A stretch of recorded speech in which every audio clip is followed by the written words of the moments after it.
안녕하세요. 서희상입니다.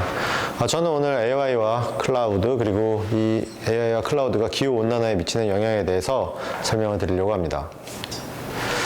AI랑 클라우드가 기후온난화에 어떻게 영향을 미치는지 잘 와닿지 않을 수 있는데요. 우선 컴퓨터가 에너지를 소비한다는 건 다들 알고 계시죠? 컴퓨터가 에너지를 소비하기 때문에 결국에 그 에너지를 만들어내기 위해서 필요한 그 카본 에미션, 그러니까 온실가스 배출이 기후온난화에 당연히 기여를 하게 되겠죠. 전통적으로 컴퓨터에서는 CPU, 메모리, 그리고 저장장치 이렇게 세 개의 주요 부품들이 많은 전력을 소비하기 때문에 이 세 개의 부품들이 탄소 배출을 많이 기여를 하게 됩니다. 예를 들어서 CPU 같은 경우에 인텔의 지온 서버 프로세서 같은 경우는 350W, 그리고 메모리는 테라바이트당 약 380W, 그리고 저장 장치인 SSD는 보통 한 개에 25W 정도를 소비해서 여러 개의 SSD가 있을 경우에 수백 와트 정도의 전력을 소비하게 됩니다. 앞으로 이 발표에서 제가 계속 와트 그리고 와트 아워라고 하는 그 단위를 많이 언급을 할 텐데요. 이 와트 아워는 에너지의 소비량을 나타내는 단위고요. 와트는 일률이라고 부르는 단위 시간당 소비되는 에너지를 나타내는 단위가 되겠습니다. 그래서 이렇게 전통적인 컴퓨터에서는 세 가지 부품이 카본 다이옥사이드, 즉 이산화탄소, 온실가스의 한 부분이죠. 온실가스를 배출하는 큰 요소가 되는데요. 사실 이런 부품들이 소비하는 에너지의 양은 그렇게 크게 문제가 되진 않았습니다. 물론 문제가 됐지만 지금처럼 많은 문제를 일으키진 않았습니다. 최근에 어떤 경향이 있는지 다들 잘 알고 계시듯이 초거대 AI 그리고 AI 서비스의 사용이 빠른 속도로 증가하고 있습니다. 이러한 AI 기술은 그 핵심이 딥뉴럴 네트워크인데요. 딥뉴럴 네트워크의 연산을 위해서는 가장 핵심이 되는 부분이 행렬 계산입니다. 그런데 이런 행렬 계산은 기존의 CPU보다는 최근에 이제 주목받고 있는 GPU 연산 장치들이 훨씬 더 적합합니다. 그래서 이러한 GPU들이 최근에 AI 개발 그리고 AI 서비스를 제공하는 데 있어서 핵심적인 역할을 하고 있습니다. 그런데 전통적인 CPU 기반의 서버도 수백 와트의 전력을 소비하는 데 반해서 이런 GPU 같은 경우는 훨씬 더 많은 전력을 소비하게 됩니다. 예를 들어서 엔비디아에서 가장 현재 큰 시장을 확보하고 있는 엔비디아에서 판매하고 있는 데이터 센터용 GPU, H100 같은 경우는 GPU 한 장이 350W에서 700W 정도의 전력을 소비합니다. 아까 CPU보다 거의 2배 이상의 전력을 소비하게 되죠. 그리고 AI를 학습하는 것이 아니라 AI가 학습된 다음에 서비스를 제공하기 위해서 사용되는 인퍼런스 GPU라고 하는 경량의 GPU들이 있는데요. 이러한 경량의 GPU 중에 하나인 엔비디아 L4 인퍼런스 GPU 같은 경우는 75W의 전력을 소비합니다. 즉 서비스를 제공하는 데 있어서도 만만치 않은 전력을 소비하고 있다는 것을 알 수가 있습니다. 이러한 GPU들이 모여서 하나의 박스에 들어가 있는 학습용 GPU 서버 같은 경우에는 그래서 토탈 6.5kW의 전력을 소비합니다. 이 6.5kW가 얼마만큼 큰 전력 소비인지 잘 와닿지 않을 수 있는데요. 우리들이 흔히 길에서 볼 수 있는 전동 킥보드 같은 경우 보통 50W 정도의 전력을 소비합니다. 이러한 서버 한 대가 소비하는 전력의 양은 킥보드 130대가 동시에 움직이면서 소비하는 전력량과 유사한 양입니다. 다리미를 예를 들면 우리들이 흔히 널리 쓰는 고성능 다리미를 최대 출력으로 놨을 때 약 1kW를 소비하기 때문에 고성능 다리미 7대가 소비하는 전력과 거의 비슷한 전력을 AI 학습용 서버 한 대, GPU 서버 한 대가 소비하는 것을 확인할 수가 있습니다. 이렇게 AI 학습을 위해서 GPU 서버가 사용되면서 많은 전력을 소비하게 되는데요.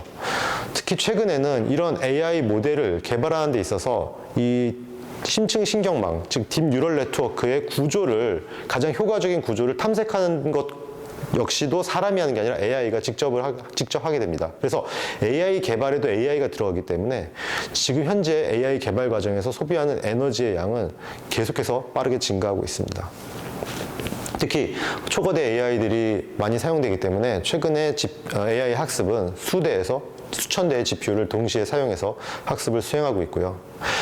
이렇게 AI가 학습되는 과정에서 소비하는 에너지만 문제가 되는 게 아니고요. AI가 이렇게 학습이 된 다음에 사용자들이 챗 GPT를 사용해서 많은 그 질의응답을 하듯이 사용하는 과정에서도 많은 에너지가 소비됩니다. AWS 클라우드 기준으로 작년 연구 결과에 의하면 AI를 위한 컴퓨팅 사용량의 70%가 실제로 AI 서비스를 위한 추론 과정에서 소비된다고 합니다. 나머지 30%가 학습이란 얘기죠. 즉, 학습에서 사용하는 에너지보다 추론에서 사용하는 에너지가 훨씬 더 많다는 것을 쉽게 유추할 수가 있습니다. 이렇게 AI 개발을 위해서 많은 양의 에너지가 소비되는데요. 구체적으로 어느 정도의 온실가스가 배출되는지, 얼마만큼의 에너지가 소비되는지를 감을 잡을 수 있도록 숫자를 좀 열거를 해드리면요. 2018년도에 구글에서 개발한 BERT 랭귀지 모델 같은 경우에는 학습을 위해서 약 1500kWh의 에너지가 소비됐다고 합니다. 이것은 이산화탄소 배출량으로 계산을 하면은 약 1438파운드라고 계산한 연구가 있었습니다. 우리들이 비행기를 타고 뉴욕에서 샌프란시스코로 이렇게 한번 왕복을 했을 때 약 1984파운드의 이산화탄소가 배출이 된다고 합니다. 그리고 한 사람이 1년 동안 11,000파운드의 이산화탄소를 배출을 합니다. 미국인들 같은 경우는 훨씬 더 많은 에너지를 소비하기 때문에 36,000파운드 정도의 이산화탄소를 배출을 합니다. 그런데 이런 벌트와 유사한 트랜스포머 기반의 뉴럴 네트워크를 약 213밀리언 파라미터를 갖고 있는 거대한 랭귀지 모델을 학습을 할 때 아까 말씀드린 것처럼 AI를 개발하는 AI를 사용해서 이 AI를 학습을 시키고 개발을 한다면 약 62만 6천 파운드, 버트를 학습하는 데 들어가는 학습하는 데서 발생하는 온실가스 배출보다 훨씬 더 많은 온실가스를 배출하는 것을 확인할 수가 있습니다. 근데 이러한 온실가스 배출량, AI를 학습하는 데 필요한 에너지의 양, 계속 증가하는 것을 쉽게 예상할 수가 있죠. 왜냐하면 AI의 모델이 점점 커지고 점점 종류도 다양해지기 때문에 그렇습니다. 일례로 오픈 AI가 지금 얼마 전에 출시해서 화제를 끌고 있는 GPT-4의 전 모델인 GPT-3 때에는 얼마만큼의 에너지가 학습을 위해서 필요했는지를 분석한 연구가 나와 있었는데요. 약 1287MWh 정도가 소비됐을 거로 예상이 되고요. 그 다음에 그 과정에서 552톤의 이산화탄소가 배출되었을 것으로 예상이 됩니다. 위에 사람이 1년 동안 배출하는 온실가스의 양과 비교하면 어마어마한 양이죠. 실제로 이 정도의 양은 미국의 한 가정이면 보통 전 지구적 평균보다 훨씬 더 많은 에너지를 사용하게 되겠죠. 미국의 한 가정이 120년간 사용하는 에너지의 양과 동일한 에너지, 그리고 동일한 탄소 배출량이 되겠습니다. 그래도 다행인 것은 AI 모델의 규모가 커지고 종류가 다양해짐에 따라서 에너지 소비량도 증가할 것이고 탄소 배출량도 증가할 것이라고 쉽게 예상이 되지만 열심히 여러 기업들이 노력을 해서 CPU, GPU, 메모리, 스토리지, 에너지 소비가 많은 이러한 부품들의 에너지 효율성이 빠르게 향상이 되고 있습니다.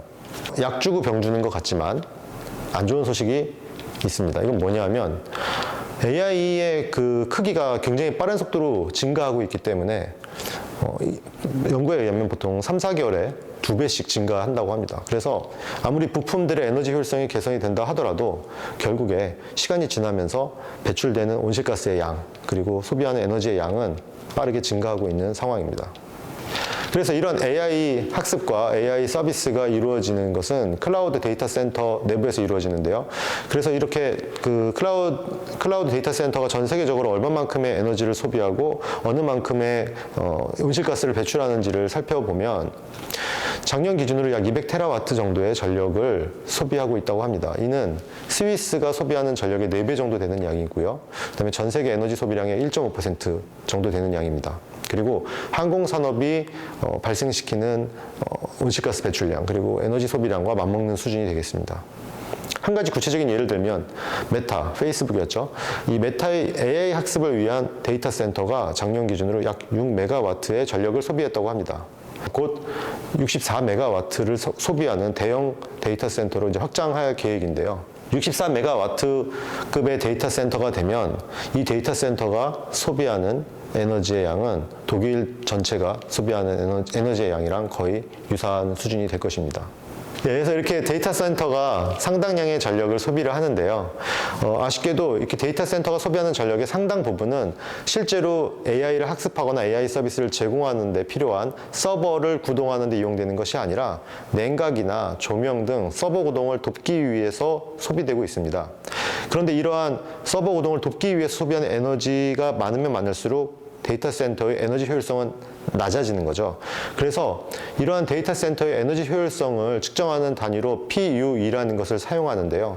이 PUE는 Power Usage Effectiveness의 약자인데 데이터 센터가 소비하는 전체 전력을 데이터 센터의 핵심이 되는 서버가 사용하는 전력량으로 나눈 값입니다.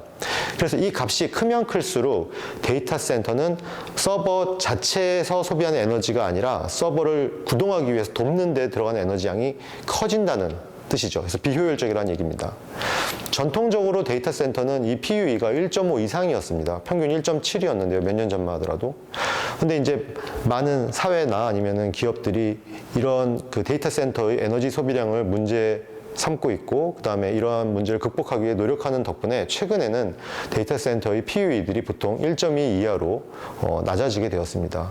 예를 들어서 우리나라의 네이버 같은 경우는 최근에 구축한 데이터 센터의 PUE가 1.09 수준의 굉장히 낮은 값이라고 이렇게 홍보를 하고 있고요. 그다음에 구글 같은 경우도 1.08을 달성했다고 홍보를 하고 있습니다. 1.09, 1.08은 사실상 서버가 소비하는 에너지가 데이터 센터가 소비하는 에너지와 거의 유사하다. 즉 데이터 센터는 서버를 구동하는 데 외에는 다른 에너지 낭비를 하지 않고 있다라고 이해할 수가 있습니다. 그런데 이렇게 데이터 센터의 에너지 효율성을 향상시키는 것보다 더 나아가서 환경에 미치는 영향을 줄이기 위해서 많은 노력들을 하고 있습니다. 그 중에 대표적인 것이 바로 넷제로 이니셔티브라고 하는 운동인데요. 이 넷제로는 온실가스의 배출과 흡수가 균형을 이루어서 우리가 어떤 제품을 생산하거나 어떤 서비스를 제공하는 데 있어서 온실가스가 더 이상 증가하지 않는, 지구에 있는 온실가스가 더 이상 증가하지 않는 그런 상태를 의미합니다. 기후변화를 저지하기 위해서 각국 정부는 이 넷제로 실현 방안을 수립하고 있습니다. 우리나라 같은 경우도 2020년 10월 28일을 2050년에 탄소 중립, 넷제로를 달성하겠다라는 목표를 선언했고 이 목표를 달성하기 위해서 많은 계획들을 추진 중에 있습니다. 그리고 미국을 비롯해서 우리나라, 유럽 등 세계 대부분의 거대 테크 기업들은 2030년 또는 2040년까지 온실가스 배출량을 제로로 만드는 목표로 넷제로 이니셔티브를 달성하기 위한 계획을 세우고 있습니다. 특히 데이터 센터에 있어서는 유럽연합의 클라이밋 뉴트럴 데이터 센터 팩트라고 하는 연합체가 2030년 기준으로 넷제로를 달성하겠다라는 계획을 세우고 이 연합들에 참여하는 업체들은 이 클라이밋 뉴트럴 데이터 센터라는 인증 마크를 붙일 수 있는 그런 프로그램을 지금 추진 중에 있습니다.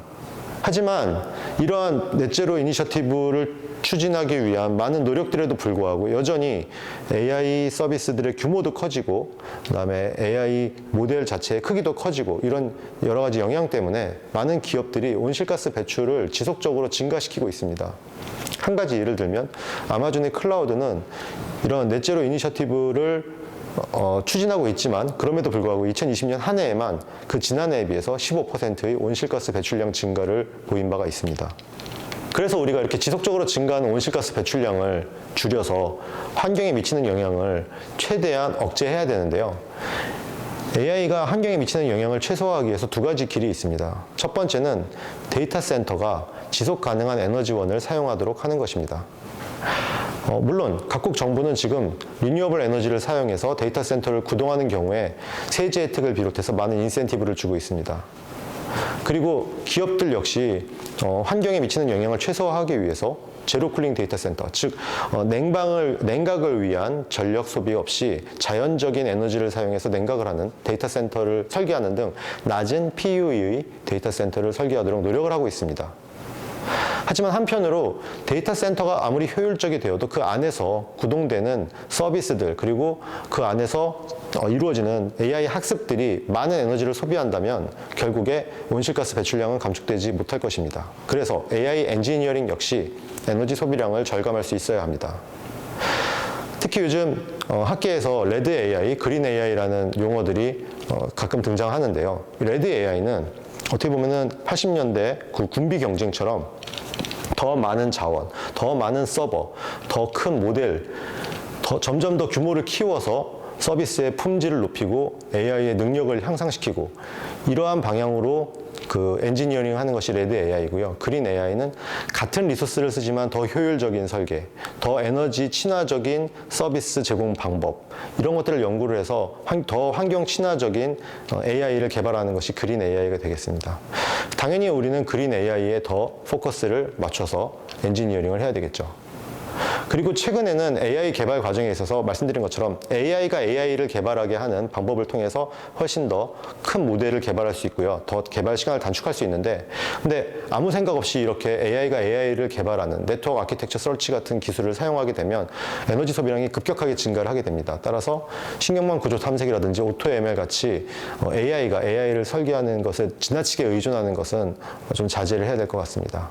그 다음에 우리가 AI 학습이나 AI 서비스를 위해서 프레임워크를 설계할 때 당연히 에너지 효율성을 고려해서 가장 에너지 효율적으로 동작할 수 있도록 설계를 해야 되겠죠. 그래서 이렇게 두 가지 방법이 있는데요. 한 가지 대표적인 그 데이터 센터들이 그 AI에서 발생하는 탄소 배출량을 절감하기 위한 노력을 소개를 해드리면요.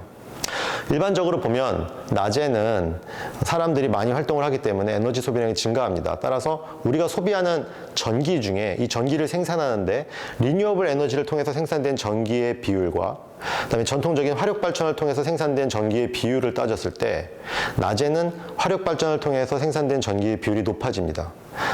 반대로 밤에는 리뉴어블 에너지를 통해서 생산된 전기의 비율이 높아집니다. 따라서 학습같이 조금 미룰 수 있는 작업 같은 경우는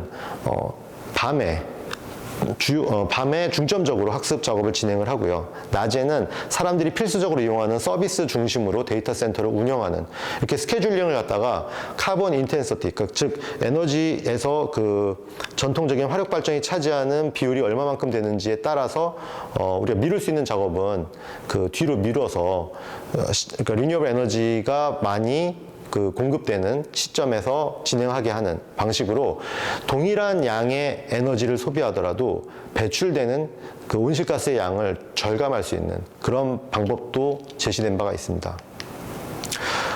저희 연구실 같은 경우에도 이렇게 온실가스 절감을 위해서 노력을 하고 있는데요. 저희 연구실에서 올해 HPCA에 발표했던 연구를 간단하게 소개를 해드리면 기존에 클라우드에서 AI가 서비스되는 구조는 다음과 같이 여러 서버들이, 여러 형태의 GPU 서버들이 다양한 모델들을 다양한 사용자에게 제공을 하는 이런 구성이 되겠습니다. 이때 저희가 세 가지 재미있는 발견을 했습니다. 첫 번째는 현재 GPU들은 간단한 AI조차도 전속력으로 실행을 하고 있다. 즉, GPU들은 자기들이 실행하고 있는 AI 모델이 큰 모델인지 작은 모델인지 그리고 얼마만큼 빨리 처리해야 되는지의 정보가 없습니다. 따라서 모든 GPU들은 자기에게 주어진 일을 최대한의 능력을 발휘해서 처리하고 있어요. 두 번째 발견은 백지장도 맞들면 낫다고 했는데 GPU 세계에서는 이게 반대였습니다. GPU에서는 적은 양의 GPU에 일을 몰아주는 것이 에너지 효율성이 더 좋았습니다. 그리고 현재 GPU의 종류가 다양하게 데이터 센터에서 운영이 되고 있는데요. 어떤 GPU는 저희들이 분석해보니까 언어 모델에서 에너지 효율성이 좋고 다른 GPU는 또 시각 모델에서 더 에너지 효율성이 좋고 즉 GPU마다 어떻게 보면 장기가 따로 있다고 해야 될까요? 뭐 이런 특성이 있는 것을 발견을 했습니다.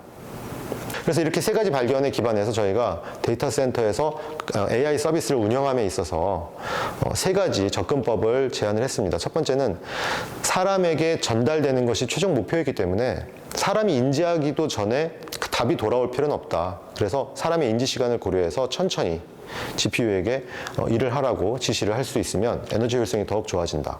두 번째는 여러 사용자들에게 많은 양의 리퀘스트가 많은 양의 요청이 들어왔을 때 이거를 GPU가 감당 가능한 범위에서 최소한의 GPU에게 일을 몰아준다. 그리고 각 GPU마다 자기 특성에 잘 맞는 AI 서비스를 제공할 수 있도록 배치를 하자. 이렇게 세 가지 방법을 제안을 했습니다. 그래서 저희들이 그 실험과 시뮬레이션을 통해서 보면 이런 그 접근법을 사용하면 더 추가적인 투자 없이도 약 28% 정도의 에너지 소비량을 절감할 수 있고 그만큼의 온실가스 배출량도 줄일 수 있다라는 결론을 얻었습니다. 온실가스 배출 문제 그리고 환경에 미치는 영향은 굉장히 심각합니다. 저희들이 엔지니어로서 그냥 주어진 일만 하는 것이 아니라 의식을 갖고 있는 엔지니어로서 이렇게 온실가스 감축을 위해서 노력을 해야 되지 않을까 싶습니다. 실제로 2019년도에는 테크워크 코얼리션이라고 해서 기술 기업들에서 근무하는 근로자들이 연합을 해서 스트라이크를 한 바가 있습니다. 파업을 한 바가 있는데요. 그때 주장했던 것이 이렇게 4가지 어젠다가 되겠습니다. 2030년까지 본인들이 일하는 기업은 탄소 배출을 제로로 만들어야 된다. 그리고 화석연료를 다루는 회사들과 비즈니스를 하지 말자. 그 다음에 기후변화에 대해서 부정하는 로비스트들을 지원하지 말자. 그리고 환경 문제로 인해서 발생하는 난민들을 돕는 데 있어서 방해되는 일을 하지 말자. 주저하지 말자. 이러한 주장을 펼쳐서 2019년도에 노동자들이 연대를 한 바가 있었는데요. 이 영상을 보시는 분들이 소프트웨어 엔지니어 분들이실지 아니면 일반인들인데 이제 소프트웨어에 관심을 갖고 계신 분들이실지 모르겠지만 저희들이 온실가스 감축을 위해서 할 수 있는 특히 AI 서비스와 관련돼서 할 수 있는 일들이 많이 있습니다. 한 가지 예를 들면 최근에 장난 삼아서 또는 재미로 많은 분들이 챗GPT를 비롯해서 AI 서비스를 이용하고 있는데요. 이런 AI 서비스에 여러분들이 보내는 요청 하나하나가 상당히 많은 양의 에너지를 소비하게 됩니다. 그것은 결국 온실가스 배출로 이어지게 되죠. 그래서 가급적이면은 AI의 이용을 필요한 일에만 하는 것이 필요하겠습니다. 그 다음에 우리가 만약에 엔지니어라면 AI 서비스를 설계하는 데 있어서 가급적이면 그린 AI 철학을 상기해서 에너지 효율적인 AI 엔지니어링을 해야 될 것 같습니다. 그 다음에 우리가 사용자로서 AI 서비스를 사용할 때 가급적이면은 환경을 고려하는 기업, 환경을 생각하는 기업의 서비스를 이용하는 것이 좋습니다. 최근 들어서 점점 많은 기업들이 본인들의 AI 서비스가 환경에 미치는 영향을 공개하기를 꺼려합니다.